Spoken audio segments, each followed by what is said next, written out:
So happy July, everyone. June is over. And what a month it was. It was a rough month. It was very rough for the wokeists. Pride went FUBAR.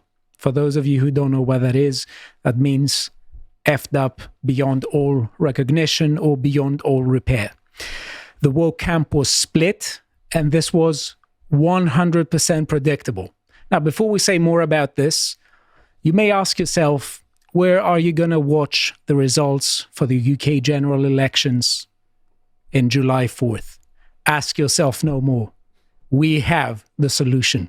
You can watch it with us at Lotus, and we're going to have fabulous guests, and obviously it's going to be us fabulous people, and we're going to share with you the dream of some when it comes to 0 seats. Now, you can use the code 0 seats and gain 50% off your first 3 months when you sign up or upgrade to a gold subscription. Now, that is a wonderful offer. Great. Now, let's go to Pride Philadelphia, which had a rough start. 2nd of June. Now, you will see here 2 camps within the Pride camp or the woke camp that were just about to lock horns. Mm-hmm. Now, what are these 2 camps? They're going to be the pro-LGBT versus the pro-Palestine.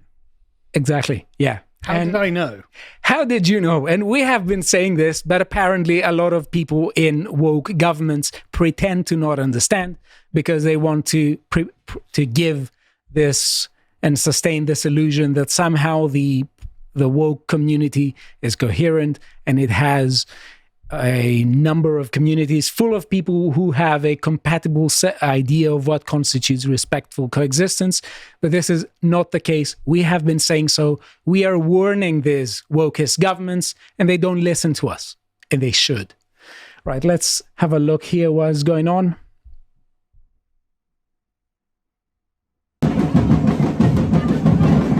You see, they try to have some fun. They try to be proud of themselves, and the other people are just the party poopers. Like the scarves. Yeah. No pride in genocide.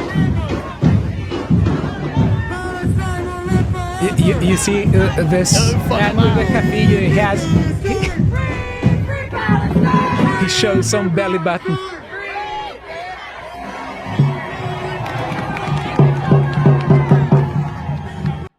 Have Queers for Palestine considered a summit might solve all of this? They seem to be in the sensible nexus of these 2 groups. I'm sure they can just talk it out. I don't know, but I think that this summit isn't going to be an international one, or isn't going to be in Gaza somewhere, for some reason. Just a quick thing. So what is the plan here? If we can just go back to that sec, right? So imagine if everyone stops and goes, you know what, guys, something bad is happening somewhere else in the world. We've all got to stop. Let's get our Palestine flags and wave them for the afternoon. It's like, okay, what have you achieved? Well, you've managed to be a massive killjoy, right? I mean, not so I don't support pride marches. At least I'm having a good time. At least I'm having some fun. You're anticipating one of the points I want to make, because I think fundamentally speaking, on a psychological level, it's a bunch of rebel killjoys. The left isn't about having fun. It demonizes having fun. So there are some people who are trying to have some fun in whatever way they think. I don't particularly find that a good way to have fun. But here comes the left and shows its true colors that says you can't be happy about anything. Well, I suppose it just shows that the constituent classes that comprise the intersectional voting bloc just have different first-order concerns. So the first-order concerns of the Palestinians is basically anti-white racism.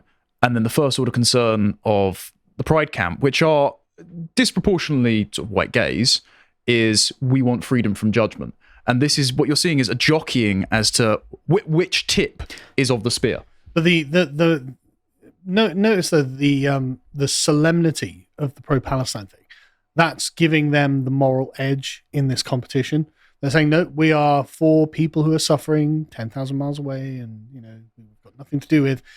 We are, therefore, the better people than you. This is about saying, no, we're better than you because you are just enjoying yourselves while Israel's killing a bunch of them over there. How could you? You're pro-Israel by that standard. And by their own framework, they're caught in that trap. Exactly. This is basically the Rousseauian temperament that unless everyone is free, Yeah. No one is free. And they are saying this: without Palestinian liberation, there's no LGBTQ liberation. They actually said this. They actually said this. And I will show you. Yeah. So, yeah. Right. So we are going to talk about New York City and Toronto because things happened in a weird way. Here we have Lady Liberty in a bikini. No, it's not the Daily Mail. She has... this is Lady Liberty in a bikini with a salacious expression. Yeah. Looking at people. Yeah. And having a pride scarf. But that's the old one. That's a weird thing. It's a bit exclusive. Yeah, I'm feeling a bit of whiteness coming out of it, to be honest. It's a bit exclusive. I don't know. Maybe it's going to be psychologically harmful for some people. How did they allow it? But this looks like the kind of Lady Liberty that would be presented at White Boy Summer. Yeah. It's like, send me your That's right. It looks like a 90s comic, yeah. Yeah. Rob Liefeld drew the Statue of It's Liberty. not very inclusive to people of size. Yeah, and there are engravings underneath saying, send me your masses. And they're going to have pride parades. Yeah, I always did think the Statue of Liberty poem was subversive. So the Empire State Building goes gay and proud. Yep. Do you remember in Brave New World when they light up the buildings in pink for quote-unquote reproductive rights? They did the same thing when they passed the abortion abolition term limits ban in New York. So, mimetic energy and all that. So it's an interesting thing to show the difference between appearance and reality. This was the marketing. And after the marketing, we are going to show you what actually happened and how things disintegrated. Can we show these things? They're not like explicit or anything. No. Right, okay. I don't. Just checking. I'm just curious. Stelio saved those for his personal collection. I mean, I think we're going to be okay. Okay. I saw some censoring bits, some blurred bits. I saw a lot of things where it's oh God, Yeah, while I was preparing the segment, there were many questions I asked some other members of staff. I tell you what, when I'm in charge, Pride festivals will be relegated to the winter. No, you're going to put some bloody clothes on. They'll be relegated to the prison yard. Calm down, I'm not that bad. I am. So, no, in the winter, you'll be wearing clothes. So see here, people, they're celebrating Pride, and they say people waved rainbow-colored flags and held up posters as they attended the annual Pride March in New York. You see them here. I've been wanting to go since I was 12, and it's the big Pride event. I needed to be here. What is That the meaning will of be the commented. parade mean to you? The Pride parade? Oh, you get to see everyone kind of out and the performances and everything about it. It's just so open and inviting, and I think that's my favorite part about the parade. I just think it's an amazing celebration of the diversity of this community. And I just think it reinforces what the world really needs now, where we just remember that we're one race and we've got one planet, and we just need to look after both. Woke Carl Pilkington there. What are you talking about? It's a celebration of being gay. Two things. First of all, it's really suspicious that someone is there on a black shirt. This is supposed to be a colorful exposition. Yeah. This person went there with a black shirt. This is absolutely sus. And one thing that, that's not fun, but you see the child said, I've been looking to go to these events since 12, which I think is very worrying. Why would a 12-year-old child have the need to go to events like that? So I went up to the British Museum on Saturday and didn't realise that London Pride is the same day. I had no idea it was. There are, unfortunately, I learned when I saw a bunch of people that looked like they'd broken out of Arkham Asylum on my train, and there were lots of children there walking around near men with arseless chaps. Lovely. So we have here Panamami. She sends kisses to her GBs. Those who don't know what this is, you can just basically read. And she also rocks some bimbo nails there. Yeah, okay. Yep. Good for her, yeah. Okay, and here we see, this is also another worrying thing. Dark Souls boss? We see people, someone in a very weird dark dress dancing with children. Yeah. I think that this is absolutely appalling. And this seems like a boy that is far less than 12. So, like, that kid looks about 5. yeah. No, this is not good. So this is worrying and... Deliberately picking the children out of the crowd. Why is that child in a bra? I mean, literally, it does look like a Dark Souls boss. What? Yeah.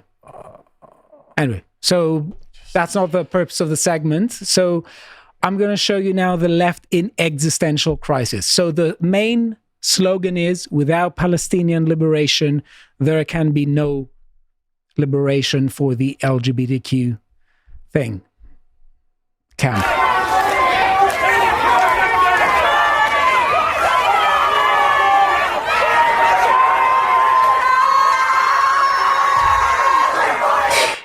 I can definitely see people.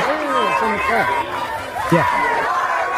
No liberation, no queer liberation without Palestinian liberation. I'm sure the Palestinians would be thrilled to hear the queers are. I'm sure that basically people are thrilled to have stupid people cheer for them, even though they actually are very much against them. Now, the police came and they arrested them. I think they're going to let them afterwards, but they allowed for the pride thing. And here we have from Ollie London says, Queers for Palestine activists wearing rainbow hats and LGBT marks block the New York City Pride Parade as they chant anti-police message. And for some reason, they had a problem with New York Police Department. And they say New York Police Department, Ku Klux Klan, IDF, they're all the same. I think there might be some slight differences between those groups. Is Clayton Bigsby working for all three? I mean, but there's a very interesting question, because we know that the woke camp doesn't exactly view the police in bright lights, and they just a quick side note. I love that they've got to constantly bring up the KKK. It's like, what? Oh, it's like the Nazi Party. It's like, well, it's something that died years ago and no one thinks of and no one cares about. the last time anyone heard of them, Joe Biden was giving a eulogy at one of their funerals. Yeah, you've got to exhume the corpse of the KKK to parade it around. It's like, oh yeah. It's a conversation stopper. It just people are throwing it, and it's like with Farage. Just everyone's just asking, "Are you racist? Are you racist?" Yeah, but it's like, oh, the KKK. It's like, what are you talking about? Who are you trying to triangulate on when you say KKK? Jussie Smollett's personal trainers? Yeah, exactly. It's like, I don't know who I'm supposed to get angry about when you say the KKK, because I don't see anyone in white robes, Yeah. Anyway. I mean, I wouldn't expect to see any grand wizard in a pride parade or something. But no, but at least I can understand who the NYPD are and who the IDF are. I could point to guys, I can look at their websites. KKK, what are you talking about? And here, this is what happens when you don't have the police and where you're talking about the police. Now, this is basically a video of people harming each other and engaging in fistfights. And stuff we're not allowed to show on YouTube. Stuff we're not allowed to show on YouTube. So there's a reason that you have the police, and it's to prevent things like this. Yes. But apparently it's to be understood as the same as the KKK. Wow. That's a strange endorsement of the KKK from the Queers for Palestine group. Well, the KKK notorious for stepping in and stopping black people from getting hurt. You see, but this is exactly what happened there. You had you had people hurting each other. The KKK would turn up to stop this. Says the Queers for Palestine group. It's like, you are literally in clown mode. Everything you believe is backwards about reality. Yeah. This is a clown's world. Yeah. This is absolutely certain. Anyway, so we have other, videos about the event. So if you want to have a look at the event from different angles in order to see exactly what happened, because you have a lot of people fighting. And I will say this, there is one thing that was absolutely missing. There was a final touch that was missing. And I was watching the video and said, where is it? And that was twerking. There was no twerking for some reason. And this is unacceptable. Too much anarchy and violence. If only the IDF had stepped in there. IDF, KKK, NYPD, they're all the same thing, apparently. So, dear IDF, come and save our people so they can twerk. Signed Lizzo. Yeah. Signed Queers for Palestine. And we are going to show you exactly what happened in Toronto, Canada, because Toronto, Canada saw what happened there and wanted to prevent it. And it's fun because Toronto is supposed to be, and Canada is supposed to be one of the wokest countries. Trudeau is basically competing with other politicians as to who's going to be the wokest of the woke. Oh yeah, and he's winning. And I think he is winning. He's definitely winning. He's definitely winning, but woke spaces, woke Canadian spaces aren't safe spaces anymore. Ooh. And we will see how things change, because I predict now that the woke camp is going to circulate those videos that conservatives do when they're saying, 1950, 2024, look what they took away from you. Maybe they can get the NYPD to come over and help. Yes, they're going to have a video, 2023, 2024, look what they got away from you. Those pro-Palestine protesters. Woke Canadian spaces aren't safe spaces anymore, as I will show you. Now, here we have Diane Sachs from Toronto City Council Ward 11 UR. She says, in the Toronto I grew up, in a celebration of pride at this magnitude was unthinkable. Today, I could not be happier to join my council colleagues to march in pride, and could not be prouder that the route passes through Ward 11. So she is saying how good it is for pride, and she can't remember it being that good when she was young. So 2023 was the peak of Canadian celebration when it comes to wokeness. But this is 2024. Things change. We have here Justin Trudeau, Happy Pride Toronto. Seeing so many people out in the village openly celebrating love and freedom is a testament to how far we have come as a country. And its motivation... I love this is such great framing. So who are our opponents? Well, people who hate love and hate freedom. Yeah. Simple as.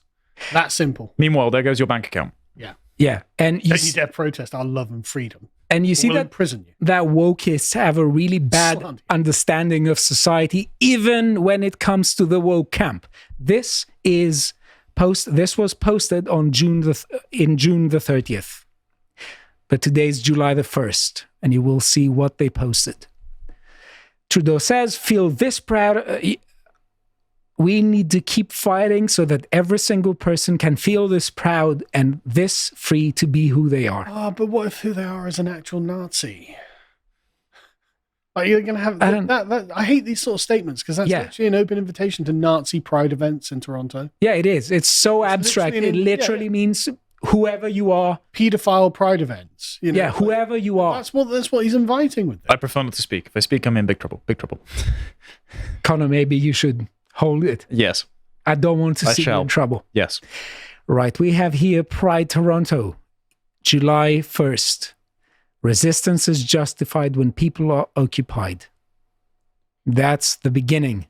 Protesters shut down Toronto Pride Parade. On one hand, based. On the other hand... For cringe reasons. Yeah, and we have here a lot of wokists. We don't play this. I think we can just get the impression from the thumbnail. No, but what you don't see from here is that there's a lady here. I don't know where you're looking at, but there's a lady here who is basically saying that there has to be Palestinian liberation, and without queer liberation, there can be zero LGBTQ liberation. And basically, you have the least fit people on the LGBTQ pride events passing through as if status jostling. We're the least attractive naked pride attendants, and therefore we have to gain status by claiming we're for Palestine while you're doing debauched. Yeah, but basically I had that link because I wanted to show what this lady is talking about. But yeah. Anyway. Sorry. Important notice from Pride Toronto, 6:15 p.m. Sunday, June the 30th, 2024. The remainder of the parade's been cancelled. The Killjoys won. It turns out you're not free to be who you are. It's not a safe space. We have been telling you, it's not safe. Wokeness makes no sense. Yeah, this is so good. Like, they literally ruined their own fun. Like, they literally ruined their own fun. Yeah, here's the great Pride Parade we have every year, and it's brilliant. It's it's cancelled. Why? Because some of us are real killjoys. Because the race communist part of the gay race communist rubric weren't respecting the gay communist part. Yeah. Womp womp. But I think that this is an important point, though, because a lot of people look at this point and they think that it is low resolution, but I think it is actively really important. I think that fundamentally the leftist temperament is against having fun. Oh yeah, 100%. It's all about just finding something to guilt shame you and make you feel guilty. It's not about having fun. So we have been telling you. But the thing is as well, this goes deeper to the heart of like the question of equality, right? The least attractive people in the Pride Parade, like, look, we are not feeling equal to those attractive, happy people who are going around having fun. And so we're going to literally come out and ruin your fun so we feel equal to you. And they actually managed to do it. Yeah. You're so ugly you can't get laid at a pride parade. So you throw your lot in with the Islamists. Yeah, it's great, you know. But only out of spite to ruin their fun. You know, that's the thing. And here is the statement, the post from Pride Toronto. You will see that I didn't make things out of my mind. They say, today we made the decision to cancel the remainder of the Pride Parade out of our commitment to ensuring public safety. Pride parades sound pretty risky. Maybe we should think about having them restricted in some way. While we deeply respect and uphold everyone's right to peacefully protest, our foremost priority is the well-being of all participants and spectators. Sounds dangerous. Which is an admission that things are dangerous. Yeah. And it is an admission that actually what we have been saying about wokeness is absolutely correct. Wokeness is a camp of people who are vastly different and are members of groups that have radically different views of what constitutes peaceful coexistence. And the whole thing is instrumentalized by politicians who are playing divide and conquer. Hang on, are you saying the guys that say be gay, do crimes aren't interested in peaceful coexistence? Sorry, hang on. Yeah. The KKK ever had to cancel a rally because it was too dangerous? Just curious, just a question. I don't know. They couldn't agree on the venue with the IDF, I'm afraid. It's Yeah, was Newark PD not available? What? Stupid. I know, it's all ridiculous. I don't know either, but you see here that we have the wokest of the woke Canadians saying basically that wokeness has disintegrated into it being a problem to public safety. I do love that they're ruining their own fun, though. This is their own thing. Okay, you got to do it, and now they're ruining it. It's amazing. Some people can't have fun. Yeah, 100%. Hi, folks. Thanks for watching. Because this election is going to be such a momentous one, where the Conservatives are going to get absolutely crushed, we are doing an all-night election stream on Rumble on the 4th of July, starting 7 p.m. British time. We're going to have tons of guests. We're going to have tons of fun, and you can come and sign up to lotus.com using promo code 0seats and get 50% off the gold tier for 3 months, and send us video comments and chats throughout the night because we're going to want to hear your input. And to mark this momentous occasion, you can get your 0 Seats merch from our store.